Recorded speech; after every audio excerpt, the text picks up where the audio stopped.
Today we would like to present about organizational behavior. Myself is Chris.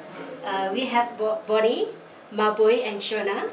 Alright, so we're going to go through organizational behavior presentation. Alright, so for the agenda, myself will introduce about organizational behavior introduction. Then attitudes, job satisfaction, emotions and mood, as well as personality and values will be presenting by Maboy. Perception and individual decision making and motivation concepts will be presenting by Shona. Communication skills, leadership, power and politics will be presenting by myself. Last but not least, conflict negotiation, stress management, as well as conclusion will be presented by Bonnie. Alright, for the introduction. Organizational behavior is the study and application of knowledge about individual and groups act in organization. The objective of this presentation is to bring to you the behaviors of 12 hospitality management class. Alright, among them we only pick those who has a very strong personality as well as obviously possess certain characteristics which we are going to be discussed. These observations are mainly done in the classroom and during our PPQ session at Caribbean Condo on the 8th of August 2011. In this presentation, we're going to identify the major behavioral disciplines that contribute to organizational behavior. And communication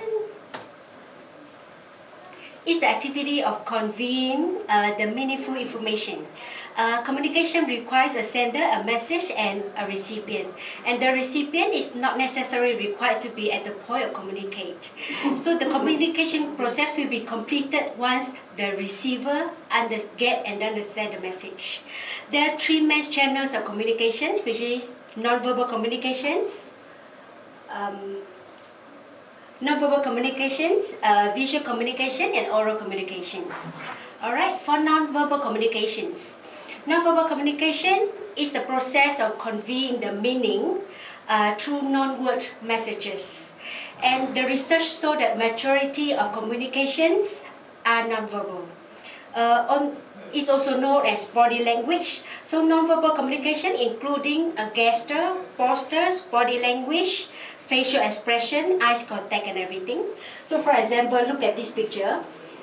From non-verbal communication of this picture, we can see that Shamini and Brian seem like want to show off their beauty, while Lina and Ifan is like want to make themselves look cute, while Jonathan is trying to impress, and Jordan won't hide his laziness as usual.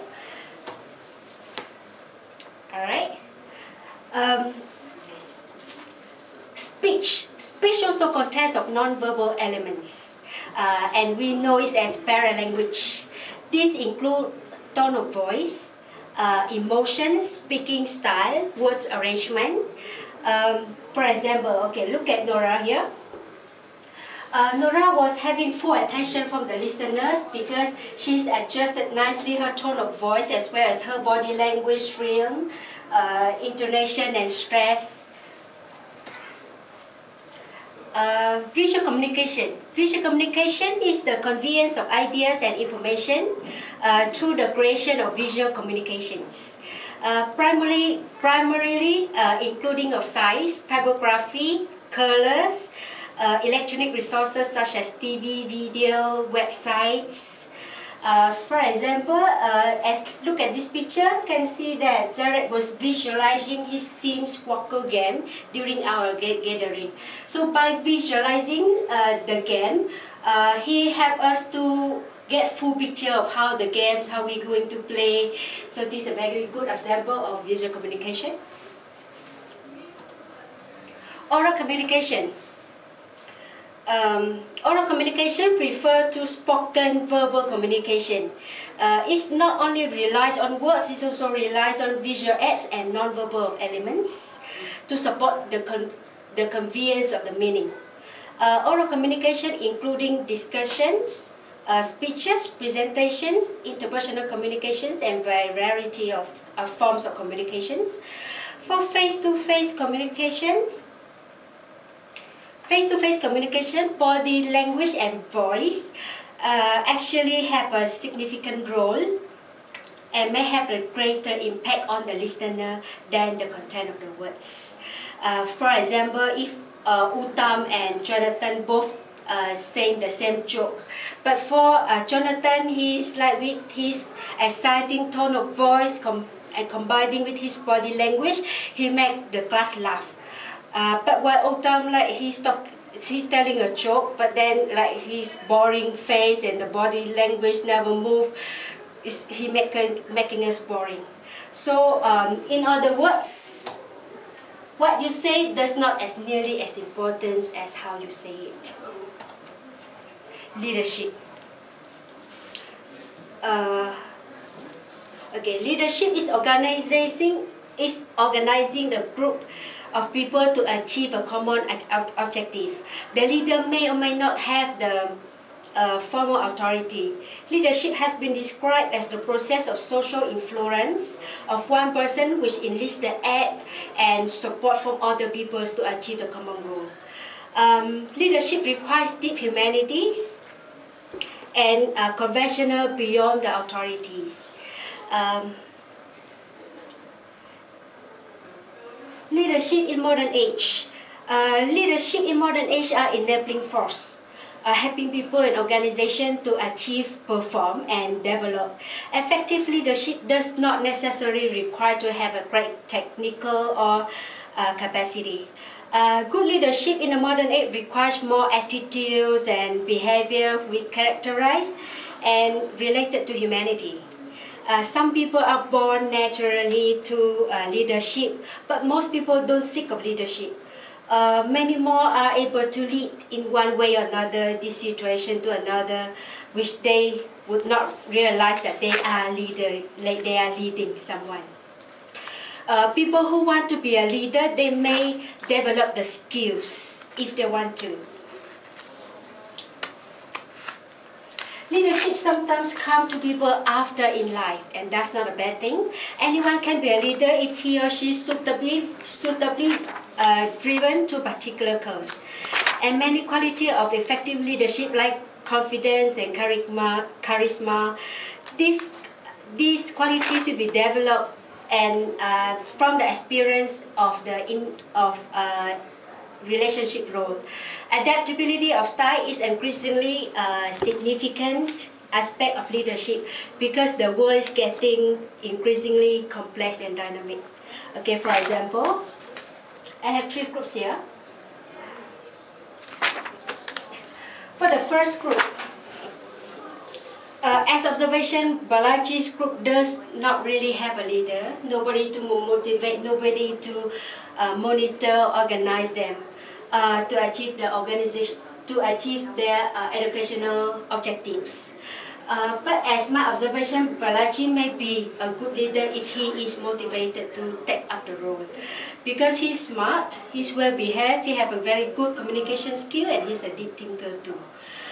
For the second group, Ifan. Ifan seems to be a fine leader. She's good at organizing, communicating, and commanding. She used the power of the only girl in the group to command the guys and lead them to achieve the group's goal. While the third group, Shamini seems to be the acting leader of the group. She's confident, knowledgeable. She has a very wide relationship and as well as good in commanding. But she may not be a good leader. Or she may lead the group to failure because she's too confident in herself and her knowledge. She's too proud to listen to others people, and she should learn how to listen to people than just like ordering the rest of the group to do things. Principles of leadership. First, you have to know yourself and seek improvement. Then you have to be technically proficient, seek responsibility and take responsibility for your actions, analyzing the situation, take corrective action and move on to the next challenge. Make sound and timely decisions, set examples for your group to follow, Know the people and look out for their well-being. Keep your people informed, not just keep all the information for yourself. Develop a sense of responsibility in your workers and train as a team.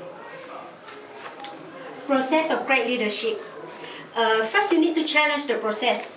You need to find a process that you believe can be improved on. Then inspire a shared vision. Your shared vision need to be in words so that your followers can be understand. Enable others to act. You give your people tools and methods to solve the problems. Model the way. When the process getting tough, you need to get your hands dirty. Means you have to act on it. The boss only tell the other people what to do, but a leader need to show them the way how it's going to be done. Encourage the heart. You need to share the lottery with your followers and keep the bands within your own. Power and politics. Power is defined as the exercise of influence and control other people's behavior. Power is also defined as the ability to get someone to do something, and also the ability to make things happen the way you want it to happen.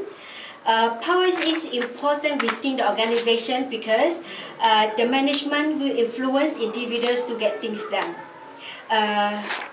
Example of power in class, which is, I take it as Jared, which is, he seems to have a very fair character as long as his appearance, like his piercing, his tattoo, his body size, his tanning complexions, besides a very fair character, so everyone seems to like afraid of him.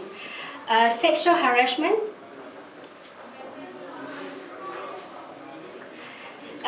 Unequal power in workplace and an activity of sexual nature that affect individuals' employment and create a hostile work environment in workplace. Politics. Politics is a process which a group of people make collective decisions. The term is generally applied to the art or science of running the government or state affairs. It's also referred to the behavior within the civil governments. However, politics can be observed in other groups' interaction, which including corporate, academics, and religious institutions. Politics consists of social relations, including authority, powers, and refer to regulation of public affairs within a political unit, and to the method and tactic used to formulate, apply the policies. Organizational politics is all about action not officially approved by the organization, taken to influence others to meet one's personal goal.